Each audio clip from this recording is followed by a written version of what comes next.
जया एकादशी के दिन टूटी चूड़ी का ये एक छोटा सा गुप्त उपाय बिना किसी को बताए चुपचाप कर लेना, इतना धन आएगा कि संभाले नहीं संभाल पाओगे। आपके कुल की वृद्धि होगी। माता लक्ष्मी का ऐसा आशीर्वाद आपको मिलेगा कि पूरे साल आपके घर में धन की वर्षा होगी। धन, धान्य, सुख, समृद्धि सब कुछ आपके कदमों में होगा। जी हाँ दोस्तों, क्योंकि देखिए आज जो गुप्त उपाय मैं आपको बताने वाला हूं वो उपाय कोई साधारण नहीं है। इस उपाय का उल्लेख ना तो आपको किसी शास्त्र में मिलेगा और ना ही किसी पुराण मिलेगा, क्योंकि ये उपाय बहुत गुप्त है और स्वयं माता लक्ष्मी ने बताया है। तो दोस्तों, यदि ये उपाय आपके कानों तक पहुंच रहा है तो समझ लीजिएगा कि साक्षात माँ लक्ष्मी ने आपको चुना है मालामाल बनाने के लिए। जी हाँ दोस्तों, देखिए हमारे हिंदू सनातन धर्म में हर एक एकादशी का बहुत महत्व बताया गया है। तो ठीक इसी तरह जय एकादशी भी कोई साधारण एकादशी नहीं है। जय एकादशी हर साल माघ माह के शुक्ल पक्ष की एकादशी के दिन मनाई जाती है। जी हाँ दोस्तों, देखिए यदि आप चाहते हैं कि आपके घर में कभी धन धान्य की कमी ना हो, आपके घर में हमेशा बरकत रहे, माता लक्ष्मी आपके घर में स्थायी रूप से निवास करे, आपके घर के क्लेश दूर हो जाए और आपको संतान सुख की प्राप्ति हो, तो ये उपाय जया एकादशी के दिन जरूर कर लेना। दोस्तों, ऐसा मौका बार बार नहीं आता है, क्योंकि जया एकादशी के दिन 72 वर्षों के बाद एक विशेष सहयोग बन रहा है। और इस सहयोग के दौरान यदि आपने टूटी चूड़ी का ये गुप्त उपाय कर लिया तो मैं गारंटी के साथ कहता हूं कि आपको जिंदगी में कभी पीछे मुड़कर देखने की जरूरत नहीं पड़ेगी। पूरी दुनिया आपके कदमों में झुकेगी और माता लक्ष्मी का आशीर्वाद पूरे साल आपके ऊपर बरसेगा। दोस्तों, इस उपाय को शुरू करने से पहले मेरा आपसे एक छोटा सा अनुरोध है कि आप सभी इस वीडियो को लाइक कर दीजिए और कमेंट बॉक्स में जय मां लक्ष्मी 3 बार अवश्य ही लिख दीजिएगा। माता लक्ष्मी आपकी सभी मनोकामनाएं पूर्ण करेगी। दोस्तों देखिए, आज जो उपाय मैं आपको बताने वाला हूं, इस उपाय को सुनने के बाद आप कभी भी अपनी टूटी हुई चूड़ी को फेंकने की गलती नहीं करेंगे, क्योंकि देखिए चूड़ी कोई साधारण श्रृंगार नहीं है। मैं आपको बताता हूं कि इस उपाय को सुनने के बाद आप अपने घर में टूटी चूड़ियों को ढूंढना भी शुरू कर देंगे और इस उपाय को करने पर आप भी मजबूर हो जाएंगे। जी हाँ दोस्तों, देखिए हिंदू शास्त्रों, लोक परंपराओं और तांत्रिक संकेतों में चूड़ी को केवल एक स्त्री आभूषण नहीं माना गया है, बल्कि इसे स्त्री की आंतरिक ऊर्जा, उसके सौभाग्य, उसके संकल्प और उसके गृह लक्ष्मी स्वरूप से जोड़ा गया है। जी हाँ दोस्तों, प्राचीन ग्रंथों में आज भी ये वर्णन आता है कि जिस घर में स्त्री के हाथों में अखंड चिड़ियां खनकती है, वहां पर स्थिरता, प्रवाह और निरंतरता बनी रहती है। क्यों बनी रहती है? इसके पीछे भी हमारे शास्त्रों में कारण बताया गया है। क्योंकि चूड़ी व्रताकार होती है। व्रताकार अर्थात गोल, और व्रत शास्त्रों में पूर्णता का प्रतीक माना गया है, जिसे ब्रह्मांड, जैसे चक्र, जैसे काल, और यही कारण है कि लक्ष्मी को भी चंचल कहा गया है। लेकिन जहां चक्र पूरा हो वहां उनका वास स्थिर हो जाता है। तो ठीक इसी तरह हमारे शास्त्रों में यह भी बताया गया है कि औरतों की जो चूड़ी होती है, उस चूड़ी में माता लक्ष्मी का वास स्थायी रूप से बताया गया है और माना जाता है। जी हाँ दोस्तों, क्योंकि चूड़ी का गोलाकार स्वरूप उसी पूर्ण चक्र का संकेत है। इसलिए हमारे शास्त्रों में यह भी लिखा गया है कि विवाह, व्रत, पर्व और विशेष अनुष्ठानों में चूड़ी का धारण करना अनिवार्य माना गया है, क्योंकि जब महिलाएं अपने हाथों में चूड़ी नहीं पहनती है तब तक महिलाओं का श्रृंगार अधूरा माना जाता है। दोस्तों, स्कंद पुराण, भविष्य पुराण और लोक आगम परंपराओं में यह संकेत मिलता है कि चूड़ी स्त्री के शरीर में प्रवाहित होने वाली सूक्ष्म ऊर्जा को संभालना है। यानी कि जो गृहिणी होती है, एक स्त्री होती है, उसकी जो ऊर्जा होती है, उसकी ऊर्जा उसके हाथों में पहनी हुई चूड़ी में समाहित होती है। दोस्तों देखिए, ये वह ऊर्जा होती है जो पूरे शरीर को संभालना है, जिसे ग्रह धन प्रवाह कहा गया है। जब चूड़ी साबुत होती है तब वो ऊर्जा घूमती रहती है, लेकिन जब वही चूड़ी टूटती है तो उसे दोस्तों सामान्य दुर्घटना नहीं बल्कि एक गुण संकेत माना गया है। कुछ परंपराओं में इसे बाधा का चिन्ह कहा गया है, तो कुछ में इसे पुराने कर्महरण टूटने का संकेत माना गया है। अब देखिए, हमारे पुराण झूठ तो नहीं बोलेंगे। हिंदू सनातन धर्म में कई सारी मान्यताएं छोटी छोटी चीजों को लेकर, जी हाँ। तो दोस्तों, यही द्वैत इसे रहस्यमय बनाता है। तंत्र शास्त्रों में स्पष्ट लिखा गया है कि जो वस्तु पूर्ण होकर टूटती है वह शून्य नहीं बनती, बल्कि वह एक नई अवस्था का द्वार खोलती है। जैसे बीज फूटता है, जैसे अंडा टूटता है, जैसे तिलक सूखकर झरता है, उसी प्रकार टूटी चूड़ी को भी केवल अशुभ मानकर फेंक देना अधूरा ज्ञान है। अक्सर महिलाएं क्या करती हैं कि जब उनके हाथों की चूड़ी टूट जाती है तो उस चूड़ी को महिलाएं तुरंत फेंक देती हैं, इधर उधर पटक देती हैं, उसका अपमान करने लग जाती है। तो आपको ऐसा नहीं करना है, क्योंकि वही टूटी चूड़ी स्त्री के जीवन से निकली हुई ऊर्जा का सक केंद्रित अंश होती है। यानी कि जब वो महिला जीतने समय तक उस चूड़ी को अपने हाथों में धारण करती है तो एक महिला की ऊर्जा उसकी चूड़ी में समाहित हो जाती है और उसी चूड़ी में उसके विचार, उसका दुख, उसकी कामना, उसका भय, उसका धन, संकल्प, सब कुछ सूक्ष्म रूप से जुड़ा रहता है। तो लक्ष्मी को धन की देवी के साथ साथ चैतन्य प्रवाह की देवी भी कहा गया है। दोस्तों, और प्रवाह वही बदलता है जहां चक्र टूटता है। इसलिए कई पुरानी परंपराओं में चूड़ी को न तो तुरंत फेंका जाता है और न ही घर में यूं ही रखा जाता है, बल्कि उसे कुछ समय तक विशेष स्थान पर रखकर उसके माध्यम से संकल्प परिवर्तन किया जाता है। दोस्तों, आपको मैं बता देता हूं कि जया एकादशी का जो दिन है लोक मान्यताओं में विशेष इसीलिए मना गया है क्योंकि ये माघ महीने में आती है और माघ का महीना भी कोई साधारण नहीं होता है। देखिए, माघ महीने में किया गया संकल्प अधिक गहरा माना जाता है। इसी कारण कई तांत्रिक और लोक साधनाएं इसी समय की जाती है। लक्ष्मी को केवल सोने चांदी से नहीं बल्कि व्यवस्था, अनुशासन और प्रतीक से भी आकर्षित माना जाता है। देखिए, चूड़ी का कांच, उसका खाना, उसका टूटना और उसका मौन, ये चारों अवस्थाएं धन के 4 स्तरों का संकेत मानी गई हैं। खनकता हुआ कांच, सक्रिय धन, साबुत चूड़ी, स्थिर धन, टूटी चूड़ी, संचित कर्म और मौन कांच, भविष्य की संभावना देखिए। यही कारण है कि कुछ परिवारों में आज भी टूटी चूड़ी को सीधे कूड़े में नहीं फेंका जाता है, बल्कि उसे कपड़े में बांधकर अलग रखा जाता है। क्यों रखा जाता है?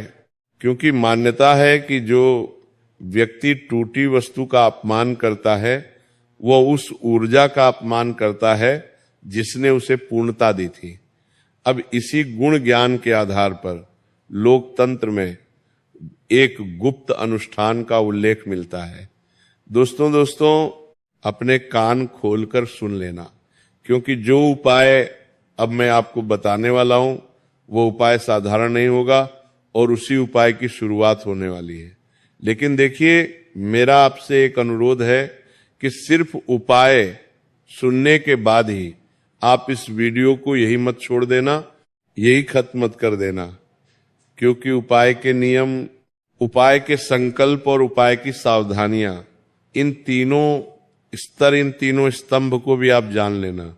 नहीं तो कहीं ऐसा ना हो कि आपके द्वारा किया गया उपाय आपको शुभ फल देने की जगह अशुभ फल देने लग जाए।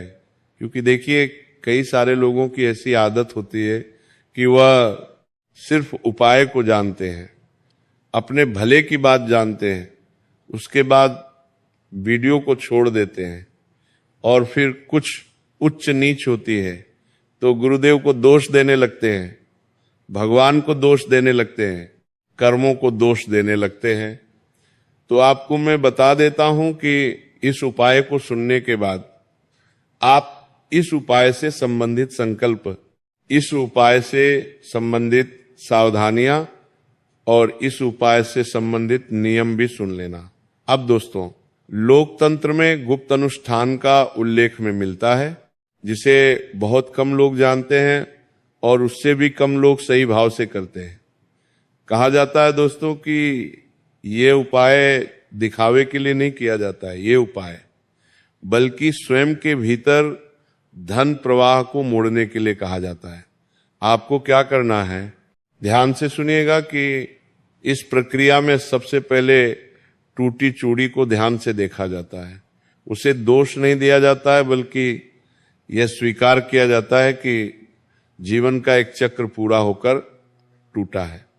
अब देखिए, वह जो चूड़ी टूटी, अब कोई भी औरत उसे जानबूझकर तो नहीं तोड़ेगी। जैसे औरतों की चूड़ी किस कारण से टूटती है, औरतें कुछ काम कर रही होती है तो काम करते करते टूट जाती है। कोई बच्चा होता है तो अक्सर बच्चों को संभालने के चक्कर में औरतों की चूड़ी टूट जाती है। तो आपको क्या करना है कि देखिए, टूटी हुई चूड़ी को ध्यान से देखना है, उसे दोष नहीं देना है, बल्कि स्वीकार करना है कि जीवन का एक चक्र पूरा हो चुका है। फिर उस चूड़ी के टुकड़े को स्वच्छ जल से धोया जाता है, यानी कि साफ सुथरा पानी आपको लेना है और टूटी चूड़ी को धोना है, क्योंकि जल को लक्ष्मी का प्रथम आवरण माना गया है। अब इतना करने के बाद उस टूटी चूड़ी के टुकड़े को उसे लाल या पीले कपड़े में रखा जाता है। देखिए, लाल रंग शक्ति का और पीला रंग स्थिरता का प्रतीक माना गया है। हमारे शास्त्रों में फिर उस कपड़े को कुछ समय के लिए घर के उस स्थान पर रखा जाता है जहां धन से जुड़ी गतिविधियां होती है। जी हाँ दोस्तों, आपको ध्यान रखना है कि आप अपने घर में धन को किस जगह पर रखते हैं। तो टूटी हुई चूड़ी को स्वच्छ जल से धोकर लाल या पीले कपड़े में बांधकर देखिए आपको कहाँ रखना है, मैं आपको बताता हूं। अगर आप तिजोरी में अपना पैसा रखते हैं तो तिजोरी में उस कपड़े को रखना है। अगर आप अपने किचन में पैसा रखते हैं तो जहां पैसा रखते हैं वहां पर रखना है। देखिए, जैसे तिजोरी हो गई, अलमारी हो गई या पूजा का स्थान हो गया, और इस दौरान मन में केवल एक ही भाव रखा जाता है, अभाव नहीं, बल्कि व्यवस्था तंत्र के अनुसार धन तब आता है जब व्यक्ति उसे संभालने की मानसिक संरचना बना चुका होता है। क्योंकि दोस्तों देखिए, माँ लक्ष्मी तो हर किसी के ऊपर आसानी से मेहरबान नहीं होती है। माँ लक्ष्मी हमेशा उसी इंसान के ऊपर मेहरबान होती है जो माँ लक्ष्मी की कद्र करता है। जो धन की कद्र करता है, जो धन मिलने के बाद, धन आने के बाद अपने अंदर बिल्कुल भी अहंकार नहीं आने देता है। तो दोस्तों, ये उपाय किसी जल्दबाजी में नहीं किया जाता, बल्कि शांति से किया जाता है।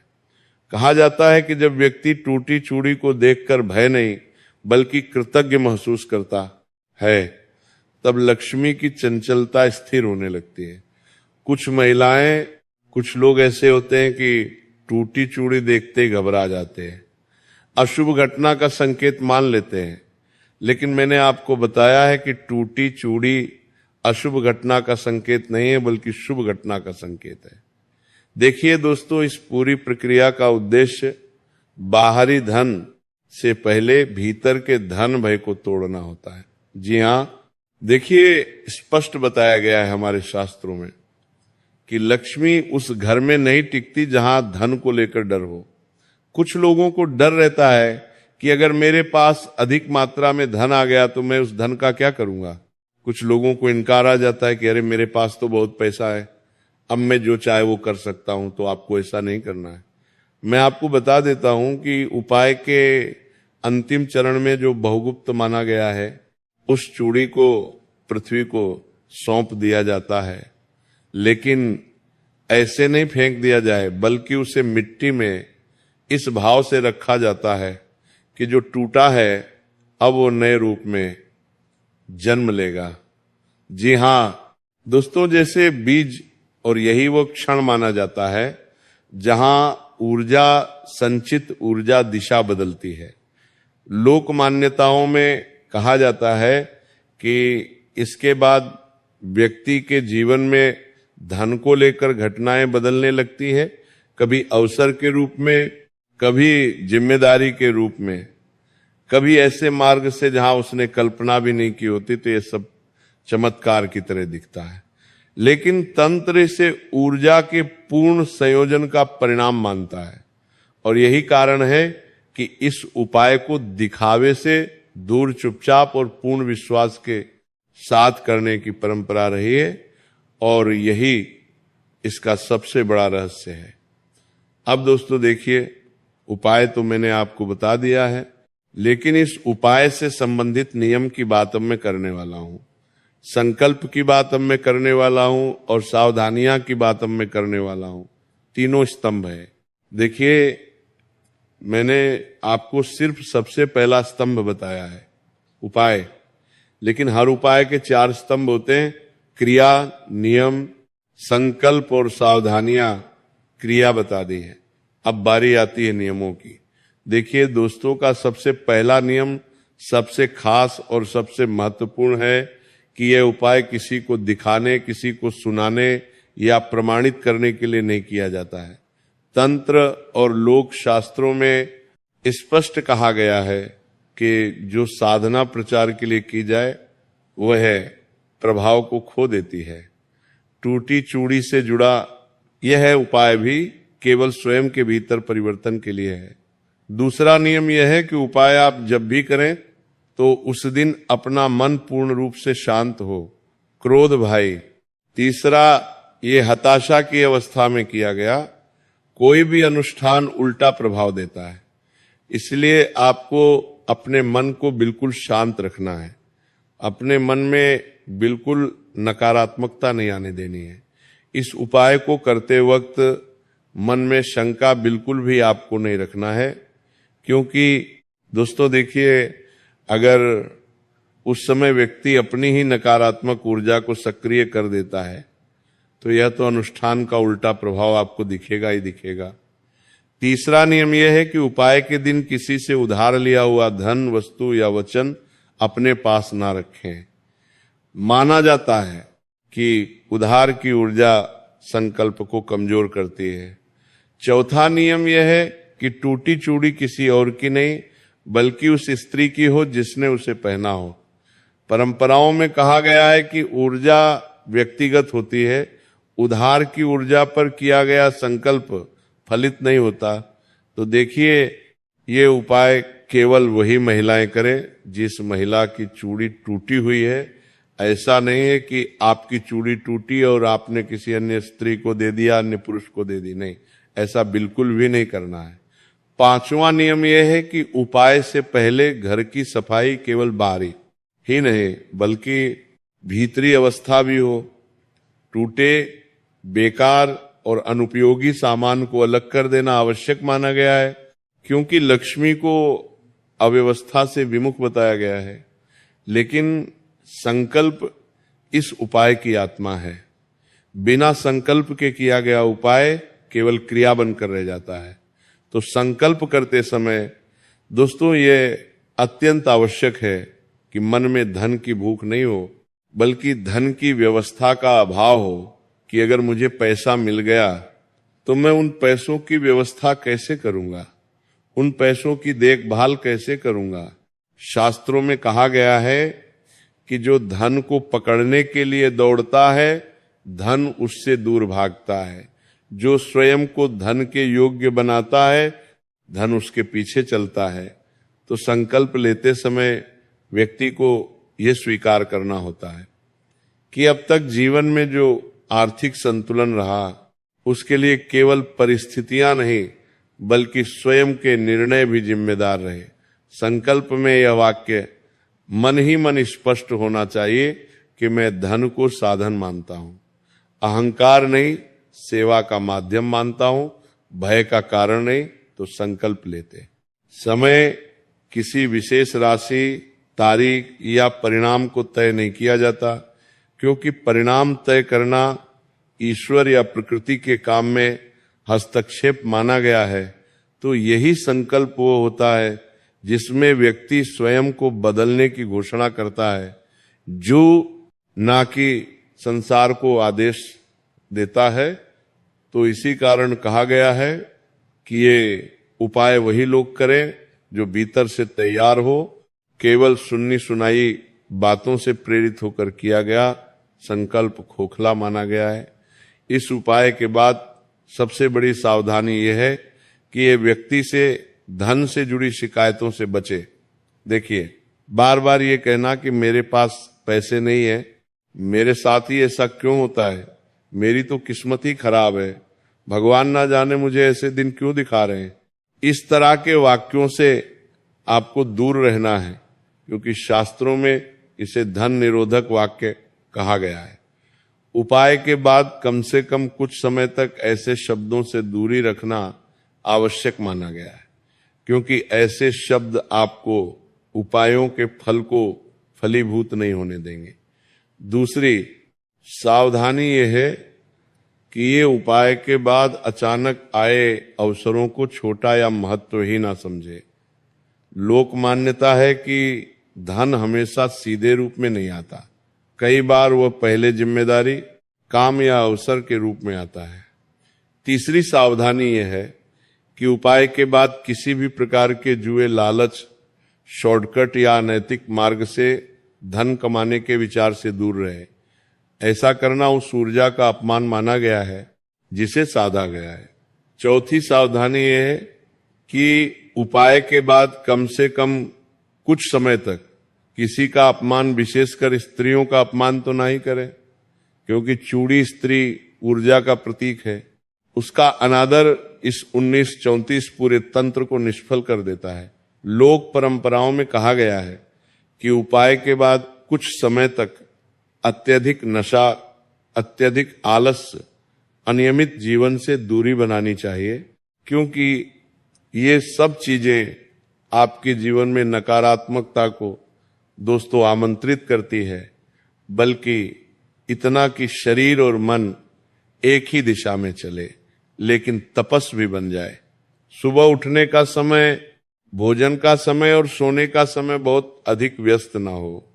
यह भी माना गया है कि उपाय के बाद यदि व्यक्ति अपने पहनावे, भाषा और व्यवहार में थोड़ा सा भी अनुशासन लाता है तो संकल्प जल्दी स्थिर होता है। टूटी चूड़ी का उपाय अवस्था से व्यवस्था की यात्रा का प्रतीक है, इसीलिए उपाय के बाद जीवन में व्यवस्था लाना उसका स्वाभाविक विस्तार माना गया है।